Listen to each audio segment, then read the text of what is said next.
The words hung in the air like a death sentence. Despite what anyone might have thought, "You're fired, hand over the keys." The smile that spread across my face wasn't what Roland Fletcher expected.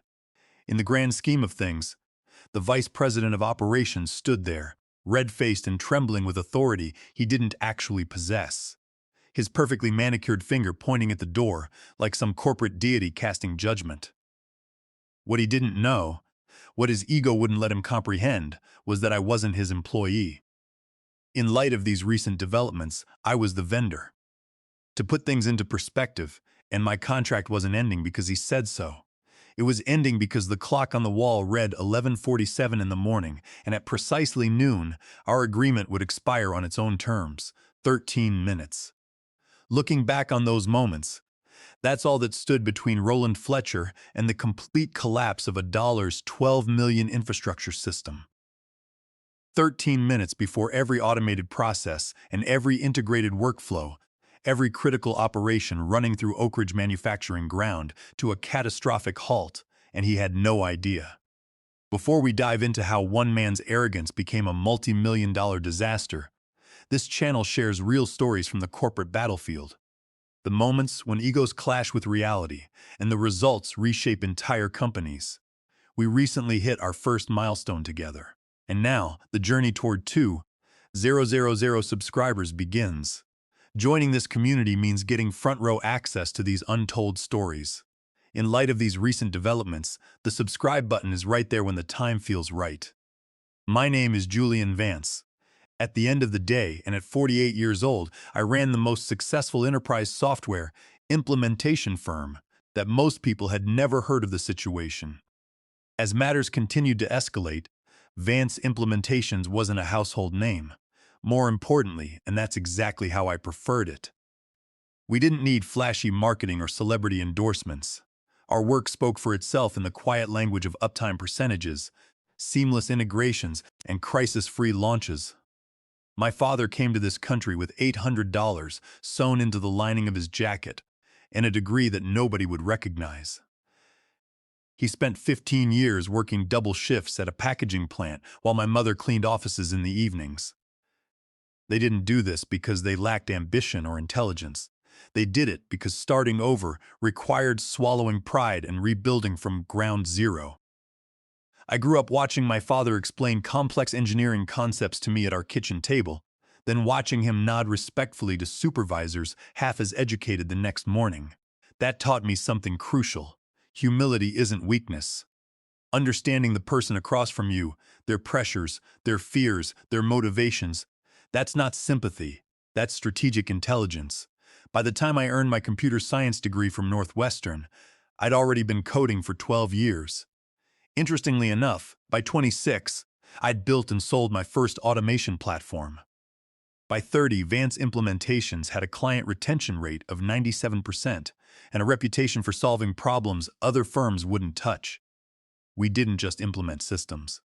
We became temporary nervous systems for corporations in transition, keeping everything alive and functioning while they underwent fundamental changes.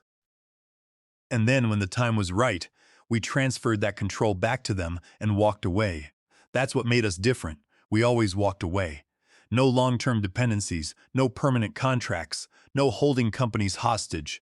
More importantly, clean integration, complete knowledge transfer, professional exit. Oakidge Manufacturing had hired us 18 months ago for exactly that expertise. Oakidge Manufacturing manufactured precision components for aerospace and medical device companies. The kind of operation where a single contaminated batch could mean lawsuits in the millions and reputation damage that never quite healed. When their legacy systems started failing, causing production delays and quality control nightmares, they'd brought us in to build something new. The project was massive. Interestingly enough, a fully integrated enterprise resource planning system connecting inventory management, production scheduling, quality assurance, supply chain logistics, and financial reporting into one seamless operation. As matters continued to escalate, everything needed to talk to everything else in real time with zero margin for error. I'd worked directly with their CEO, Sylvia Mercer, and their CTO, Victor Rossi. Both were sharp, experienced, and realistic about what the implementation would require. We'd structured an 18-month contract with clear milestones, complete documentation requirements, and a mandatory knowledge transfer period in the final quarter. The system we built was beautiful, not in the way most people think of software. It wasn't flashy or trendy. As one would expect in this corporate environment, it was beautiful the way a Swiss watch is beautiful, precise, reliable, with every component purposefully designed and tested beyond failure points. By month 15, everything was running perfectly. Truth be told, production efficiency had increased by 32%. Quality control catches were up 47%. Inventory carrying costs had dropped by nearly $2 million annually. The system was exceeding every benchmark we'd promised. That's when Roland Fletcher joined the company. He arrived as the new VP of Operations with an impressive resume from a Fortune 500 competitor, a designer wardrobe, and the kind of confidence that comes from never being seriously challenged. Sylvia had brought him in to scale the operations division as Oakidge prepared for aggressive expansion. His first week, he'd scheduled a meeting with every department head and key vendor. When my turn came, I'd walked him through the entire system architecture, showed him our knowledge transfer timeline, and explained that our contract would conclude in 90 days. We can renegotiate if Oakidge wants extended support, I'd offered, though the goal has always been complete internal ownership. Roland had leaned back in his chair, fingers steepled, wearing an expression I'd seen before. The look of someone mentally calculating how to take credit for other people's work. "I'll need to evaluate whether your services are still necessary," he'd said. "I have significant experience with enterprise systems. We might be able to accelerate this transition. Red flag. But not my first rodeo." "Of course," I'd replied smoothly. As one would expect in this corporate environment, Victor Rossi has all the technical documentation. Everything's on track for the handover. What I didn't say, the system's core integration protocols were custom-built, deeply complex, and required specific expertise to maintain. The intricate dance of corporate responsibility and technical expertise is a delicate balance. When executives fail to understand the underlying architecture of their own operational systems, they invite disaster. It is a lesson that is constantly relearned in boardrooms across the world. The arrogance of assuming that a managerial title automatically grants technical comprehension is a fatal flaw in modern business leadership. As the situation unfolded, the knowledge transfer wasn't a formality. It was essential, and it took time. As matters continued to escalate, over the next 2 months, Roland systematically marginalized Victor Rossi. He brought in his own technical people, consultants he'd worked with at his previous company who spoke the right corporate buzzwords, but didn't understand Oakidge's actual system. He started making decisions without consulting the people who'd built the infrastructure. Victor called me after a particularly brutal meeting. "He's going to break something," Victor said, exhaustion heavy in his voice. "He overrode 3 quality control checkpoints because they were slowing production. Julian, those checkpoints exist because medical-grade components require." "I know," I'd interrupted gently. "Document everything. Consequently, every override, every concern you raise, every response you get, CYA protocol, cover your ass." Not the most elegant corporate strategy, but sometimes necessary. I'd also started my own documentation. It is important to note that every interaction with Roland went into detailed meeting notes that I sent to Sylvia and Victor as follow-ups. Every change he requested, every concern I raised, every acknowledgement or dismissal, all in writing, time-stamped, saved, because I'd seen this movie before. Guy comes in, wants to make his mark, sees an outside vendor as either an obstacle or an opportunity. Either he tries to extend the contract to claim he optimized vendor relationships, or he tries to end it early to claim he eliminated unnecessary costs. In the grand scheme of things, Roland was clearly in the second camp. With 3 weeks left on our contract, he'd started copying me on emails to Sylvia, suggesting that external dependencies were preventing his team from achieving operational autonomy. He'd praised my team's work while simultaneously implying we were somehow holding Oakidge back from even greater efficiency. Classic move.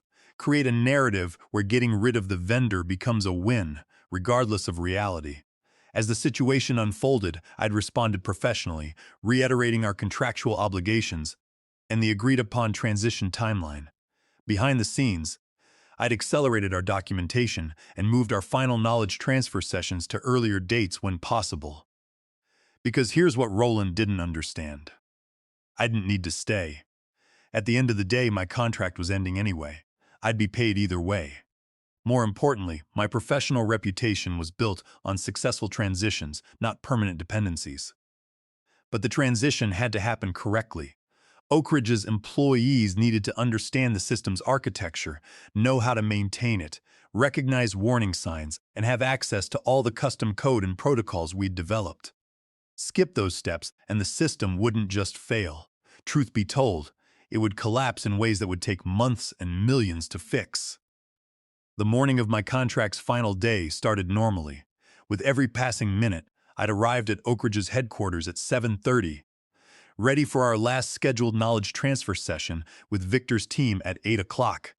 We'd be walking through the final pieces of the disaster recovery protocols and emergency override procedures. At 7:45, Victor had appeared in the doorway of the conference room I'd been setting up, his face ashen. With every passing minute, Roland fired me, he'd said quietly. Security's packing my office now. In retrospect, it became quite clear that he says the company's moving in a new technical direction, and my position is eliminated effective immediately. The coldness that had washed through me wasn't anger. It was recognition. This was worse than I'd anticipated. Roland wasn't just posturing, he was systematically removing anyone who understood the system's complexity before they could complete the knowledge transfer. Did he say anything about today's session? I'd asked. Canceled. All remaining vendor transition meetings are canceled. He said his technical team will interface directly with system documentation. Translation. He thought he could hand our manuals to his consultants and figure it out themselves. I'd pulled out my phone and called Sylvia's office. Her assistant informed me that Sylvia was traveling for a board meeting in Atlanta and wouldn't be available until the following week. Interestingly enough, perfect timing for Roland to make his move. It is important to note that I'd spent the next 3 hours trying to reach someone in authority. Sylvia wasn't responding to emails. The other C-suite executives deferred to Roland on operational matters. The IT director who reported to Roland wouldn't return my calls. Beyond any reasonable measure, by 11 o'clock, I'd accepted reality. To put things into perspective, this wasn't going to be resolved professionally. Roland had decided to flex his authority, and nobody was in position to stop him. Fine. Interestingly enough, my contract ended at noon. I'd fulfilled every obligation we'd committed to the situation. The knowledge transfer sessions had been scheduled. Roland canceled them. The documentation was complete and available. The system was running perfectly. If Oakidge's new leadership decided they didn't need the final handover procedures, that was their choice to make. An expensive choice, probably, but theirs nonetheless. I'd started packing my laptop when Roland had appeared, and he'd brought an audience, 2 of his consultants and someone from HR who looked deeply uncomfortable. In light of these recent developments, the power move was obvious. Witness his authority, make it memorable, establish dominance. Naira, he'd said, not quite making eye contact. I'm terminating your contract effective immediately. Beyond any reasonable measure, your services are no longer required. True technical knowledge cannot be simply transferred through a hastily written memo or a canceled transition meeting. It requires dedicated time, profound mutual respect, and a willingness to actually listen to those who have built the foundation from the ground up. When this process is bypassed in the name of efficiency or ego, the resulting collapse is always infinitely more expensive than the supposed savings. I'll need you to hand over all access credentials, security badges, and company equipment before you leave the premises. The smile had appeared on my face before I'd consciously decided to smile. As matters continued to escalate, not smugness, something closer to weary recognition. How many times had I seen variations of this scene? Looking back on those moments, how many insecure executives had tried to rewrite professional relationships as power hierarchies they controlled? Taking everything into consideration, Roland, I'd replied calmly. As the situation unfolded, I'm not your employee, I'm a vendor. Tidewater contract ends at noon today, approximately 13 minutes from now. You can't fire me any more than you can fire the company that supplies your office furniture. His face had flushed that particular shade of red that comes from public contradiction. Don't play semantic games. You work for this company, which means you work for me. You're dismissed. Consequently, hand over the access credentials now. One of the consultants had shifted uncomfortably. The HR representative had been staring at her tablet, clearly wishing to be anywhere else. I work for Castellano Solutions, I'd corrected, keeping my voice level. Oakidge Manufacturing is our client. Our contract specifies transition procedures, final deliverables, and termination terms, with every passing minute, all of which have been met. The agreement concludes at noon today, according to the schedule both parties signed 18 months ago. I don't care what some contract says. You should, I'd interrupted, because at noon our system access automatically terminates, our monitoring services end. Our integration maintenance protocols cease. It is important to note that, and all the automated processes we've been running in the background, the ones keeping your production schedulings, synchronized with inventory management, your quality control systems talking to your manufacturing equipment, your supply chain integrated with your financial reporting, all of that stops. Roland's expression had shifted from angry to dismissive. Our technical team can handle it. Your systems have been documented. They have been, I'd agreed. Thoroughly. And if your team had attended the knowledge transfer sessions we scheduled, they'd know how to access and implement that documentation. Victor Rossi could have walked them through it. But Victor was terminated this morning, and you canceled today's final training session. We don't need training to read, that's when I'd known. He genuinely didn't understand. Not the complexity, not the risk, not the consequences. For all intents and purposes, in his mind, systems were simple. Turn them on, follow the manual, everything works. Consequently, he'd probably manage teams that maintain commercial software platforms. At the end of the day, complicated, sure, but supported by vendors with help desks and troubleshooting guides. Truth be told, this wasn't that. This was custom-built architecture integrating 17 different operational systems. Some new, some legacy. All running mission-critical processes for a precision manufacturing company. In retrospect, it became quite clear that, but explaining that would require him to admit ignorance, and his ego wouldn't allow it. As the situation unfolded, the transition plan was designed to prevent problems, I'd said instead. To put things into perspective, if you'd like to extend our contract to complete that transition, we can drop terms this afternoon. Otherwise, at noon our contractual obligations end and you assume full ownership of the systems. We'll manage fine without you, Roland had snapped. Hand over the credentials. I'd pulled out the envelope I'd prepared that morning. Truth be told, every access code, every admin password, every security certificate properly documented and organized, exactly as the contract required. Everything's here, I'd said, placing it on the table. You'll also find the master documentation repository access in there. Your IT director has had those credentials for 3 months, but here's a second copy. Roland had snatched the envelope without looking at it, handed it to one of his consultants, and turned back to me with cold satisfaction. You're done here. Escort yourself out, or security will do it for you. I'd closed my laptop, picked up my bag, and checked my phone. 11:58 in the morning. Best of luck, I'd said, and I'd meant it. Not sarcastically, genuinely, because what was about to happen wasn't going to hurt Roland, not really. People like him always landed on their feet, always found someone else to blame. The people it would hurt were the line workers whose production schedules would chaos into, the quality control specialists who'd lose visibility into contamination risks, the logistics coordinators who'd watch shipments miss deadlines, the customers waiting for precision components that wouldn't arrive. I'd walked out of Oakidge Manufacturing at 11:59 in the morning, badged out through security for the last time, and gotten into my car. At exactly noon, my phone had started buzzing. The first message was from the IT director. Production system throwing errors. Taking everything into consideration, need immediate assistance. Then another from a manager I'd worked with in quality control. All our dashboards just went blank. What happened? Then three more in rapid succession from different departments, all variations of the same panic. Consequently, I'd sat in my car reading them, feeling that familiar knot of frustration and vindication that comes from being proven right in the worst possible way. My phone had rung Roland.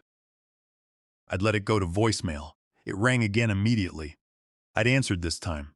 "What did you do?" he'd shouted without preamble. "Consequently, everything's crashing. Fix it now." "Roland, my contract ended 7 minutes ago.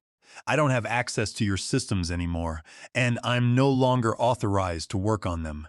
You'll need to have your technical team address whatever issues they're experiencing. Don't give me that corporate you sabotaged something on your way out. I want you back here in 20 minutes or I'm calling our lawyers." The accusation should have made me angry, but I'd been in this industry too long. Consequently, fear makes people lash out. Incompetence makes them blame others. Roland was experiencing both simultaneously: every line of custom code, every specifically engineered protocol, and every carefully planned integration represents countless hours of problem solving. These elements form the invisible nervous system of a functioning enterprise. Disrupting them without understanding their complex interdependencies is akin to performing surgery blindfolded. The damage is immediate, profound, and overwhelmingly chaotic. I didn't sabotage anything. I'd replied calmly. In the grand scheme of things, our systems automatically disconnected at the contract termination time, exactly as specified in our agreement. The transition plan included procedures for maintaining those integrations with your internal resources, but those sessions were canceled. Your team has complete documentation and access to everything we built. The documentation doesn't tell us how to fix this. Documentation provides information. The knowledge transfer sessions provided understanding. For all intents and purposes, you canceled the sessions. His breathing had been ragged on the other end of the line. "Name your price. Get back here and fix this." And there it was, the moment every experienced vendor eventually faces. When the client realizes expertise isn't fungible, that you can't just swap one technical person for another like replacing batteries. "I can have a new emergency contract drafted by end of business today," I'd said. Given the urgent nature and the need to rebuild work that should have been completed under the original agreement, the terms would be different from our previous arrangement. How different? Emergency response rate is triple our standard billing. Minimum 4-week engagement. Payment in full up front. That's extortion. That's the market rate for immediate crisis response requiring specialized expertise. You're welcome to contact other firms. In light of these recent developments, I can recommend several if that would help. The silence had stretched for a long moment. In the background, I'd heard shouting, alarms, chaos. At the end of the day, "How fast can you have that contract ready?" he'd asked finally, his voice deflated. "I'll have it to your legal department in 2 hours. But Roland, I need to be clear. I'll work directly with Sylvia Mercer and your IT director. This engagement requires cooperation and honest communication. If you're not prepared for that, we're wasting time." He'd agreed. What choice did he have? To put things into perspective, if the damage assessment had been worse than I'd expected. When our integration protocols disconnected at noon, it hadn't just stopped new data from flowing. It had fragmented 17 different databases that were in the middle of operations. As one would expect in this corporate environment, production schedules were corrupted. Inventory counts were mismatched across systems. Quality control data was isolated from the manufacturing records it was supposed to validate. Without a shadow of a doubt, 3 production lines had been running aerospace components with contamination risks that normally would have triggered automatic shutdowns. More importantly, Roland's consultants had bypassed the safety interlocks entirely, not understanding they were seeing error messages because the monitoring systems had lost connectivity. Those components, worth approximately $800 in materials and labor, would need to be scrapped. You can't take chances with parts that go into aircraft. 2 medical device shipments had gone out that morning with incomplete quality documentation. Nothing dangerous, but the compliance violations would trigger FDA reviews and potential fines. And a major client, waiting for a rush order of precision surgical components, had been told their delivery would be delayed by minimum 2 weeks. They'd canceled the contract and placed the order with a competitor. Consequently, that was $3 million gone. By the time Sylvia had returned from Atlanta the next morning, the preliminary damage estimate had been just over $12 million. Direct losses, wasted materials, canceled contracts, emergency consulting fees, and projected regulatory fines. She'd sat across from me in the conference room, looking like she'd aged 5 years overnight. Interestingly enough, our Victor tried to warn me, she'd said quietly. About Roland's style, about the risks of rushing the transition. I told him Roland had the experience to make judgment calls. I should have listened. Roland does have experience, I'd replied, just not with systems like this. At the end of the day, commercial enterprise software and custom integration architecture aren't the same thing. It's an easy mistake to make if you haven't lived it. She'd managed a weak smile. You're being generous. I'm being realistic. This isn't personal. It's a failure of communication and understanding. Roland saw complexity as a challenge to overcome through force of will. In the grand scheme of things, but some complexity is real and irreducible. You can't shortcut knowledge transfer any more than you can shortcut building a foundation. The emergency engagement had taken 6 weeks instead of 4. With every passing minute, we'd not only had to restore the integration protocols, but audit every process that had run during the disconnection period, identify corrupted data, and rebuild safeguards that had been bypassed. I'd worked directly with Oakidge's IT team, the people who should have been ready to handle this from the beginning. They were talented and capable. They'd simply never been given the chance to learn the systems properly. Roland had cut them out of the process, preferring his outside consultants who spoke his language but didn't know Oakidge's actual needs. With Victor gone, Sylvia had promoted one of his senior engineers, Clara Jenkins, to CTO. Clara was sharp, asked excellent questions, and understood the difference between looking competent and being competent. Looking back on those moments, Roland had resigned before Sylvia could fire him. The official story was that he'd decided to pursue other opportunities. The real story was that the board had made it clear his employment would end one way or another, and resignation looked better on his resume. Despite what anyone might have thought, his consultants had disappeared the day his resignation was announced. By the end of our emergency engagement, Oakidge's systems were not only stable, they were genuinely transitioned. Clara's team understood the architecture, could maintain the integrations, and had the knowledge to make informed modifications as the company grew. The final invoice had been significant. Triple rate for 6 weeks, plus materials and travel costs for my senior engineers. But compared to the $12 million in losses, it was a bargain. Despite what anyone might have thought, Sylvia had walked me out on my last day. Despite what anyone might have thought, a genuine last day this time. Against all odds, I learned an expensive lesson, she'd said as we'd reached the lobby. About due diligence, about trusting the people who've earned it, about the cost of ego. You learned a lesson lots of executives never figure out, I'd replied. That sustainable success requires humility, the willingness to listen to people who know things you don't. That's not weakness, it's wisdom. She'd shaken my hand firmly. If we ever need your expertise again, I'll make sure the entire executive team understands what we're actually buying. Driving away from Oakidge Manufacturing that final time, I'd thought about my father. About watching him defer to people less educated, less experienced, less intelligent, not because he had to, but because he'd understood something crucial. Just authority and expertise aren't the same thing. Position and knowledge aren't equivalent. At the heart of every major corporate technical failure is usually a completely avoidable human error. Not a mistake in programming, but a massive failure in communication and humility.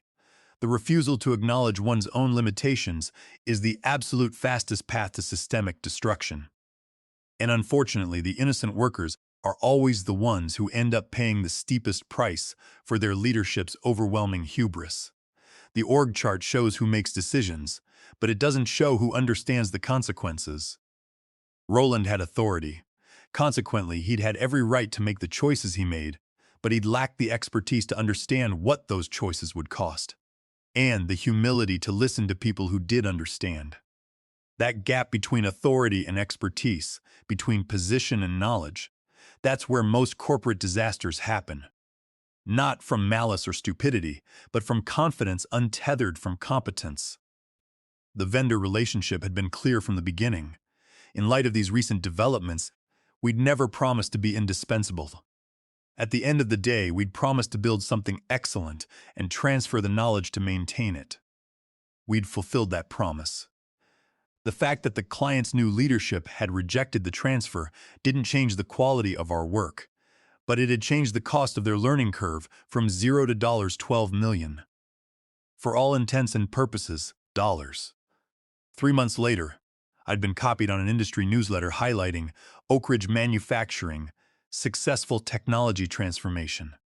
Sylvia had been interviewed about their modernized systems and improved operational efficiency. She'd credited strong partnerships with expert vendors and the dedication of our internal technical team. No mention of Roland, no reference to the crisis, just the success story, polished and professional. As matters continued to escalate, that's how corporate narratives work. The disasters get buried in quarterly reports as one-time expenses or transition costs. The heroes are whoever's still standing when the story gets told. I didn't need the credit. Castellano Solutions had a new client by then, a financial services firm with legacy systems held together by prayers and the institutional knowledge of 3 employees nearing retirement. Same pattern, different industry. For all intents and purposes, build something sustainable. Transfer the knowledge. Walk away clean. That's the work, not the dramatic confrontations or the million-dollar failures. Those are aberrations. The real work is the patient, detailed, undramatic process of building systems that outlast the people who create them. But every once in a while, someone like Roland appears. Someone who mistakes authority for understanding, who sees expertise as a commodity, who believes confidence can substitute for knowledge. And when that happens, reality has a way of sending a very expensive invoice. If there's something to take from this story, it's not about vendor relationships or contract law or corporate politics. It's simpler than that. Expertise is earned through experience, mistakes, learning, and humility. It can't be purchased, delegated, or assumed. When you dismiss the people who've done the work because you're confident you can figure it out yourself, you're not demonstrating strength. Interestingly enough, you're volunteering for an expensive education. The systems that run our world, the infrastructure we rely on, the processes we take for granted, the technology that seems simple because it works, all of that represents countless hours of specialized knowledge, careful design, and hard-won understanding. When it works, it's invisible. It is important to note that when it breaks, it's expensive. With every passing minute, and Roland learned that lesson the hardest way possible, through public failure and professional consequences that would follow him regardless of how his resume explained away those months at Hartwell. But more importantly, Hartwell Industries learned it. Sylvia learned to value expertise over charisma, to trust the people doing the work over the people talking about the work. Clara and her team learned to document, communicate, and stand firm when they knew something was wrong. Those lessons stuck because they cost $12 million. The smile on my face when Roland had tried to fire me wasn't about satisfaction or vindication. It was recognition. I'd seen this pattern before, knew how it would unfold, understood the costs that were coming. I hadn't wanted to be right. It is important to note that there's no joy in watching a company suffer because of one person's ego. The line workers who lost bonus potential because of production delays, the customers who switched to competitors, the employees who worked overtime fixing problems that shouldn't have existed, none of them deserved the consequences of Roland's decisions. But I couldn't prevent him from making those choices. I could only fulfill my obligations, document everything, and be ready when reality sent its invoice. The keys he demanded? I'd never had keys to hand over. We'd used digital access credentials, since properly managed and automatically terminated. The firing he attempted?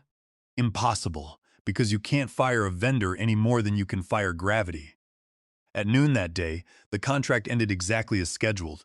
The system went dark exactly as it was designed to when our integration services disconnected. without a shadow of a doubt. And the crisis that followed was exactly as predictable as anyone with technical expertise could have foreseen. 13 minutes. That's all the warning he'd had.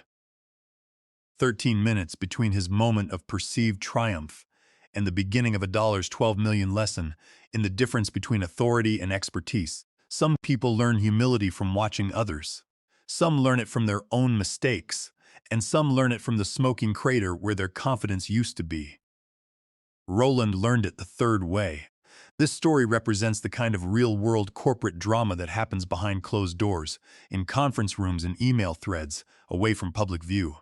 The names and details may change, but the pattern repeats. Ego meets reality, authority meets expertise, and someone pays the price. These stories matter because they reveal the invisible infrastructure of professional life, the relationships, the contracts, the knowledge transfers that everyone takes for granted until something breaks. As this channel continues growing toward that 2,000 subscriber milestone, more of these stories will emerge from the corporate battlefield. The subscribe button remains available for anyone interested in the journey ahead. The professional world runs on expertise, maintained by people whose names nobody knows, doing work that stays invisible until someone decides it doesn't matter. Then everyone learns very quickly exactly how much it matters, and exactly how much it costs to learn that lesson the hard way. The undeniable truth is that long-term stability is built entirely on a solid bedrock of continuous learning and deep professional humility.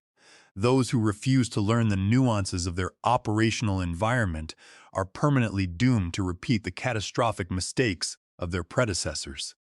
This cycle of ignorant destruction and costly rebuilding will unfortunately continue as long as ego remains unchecked.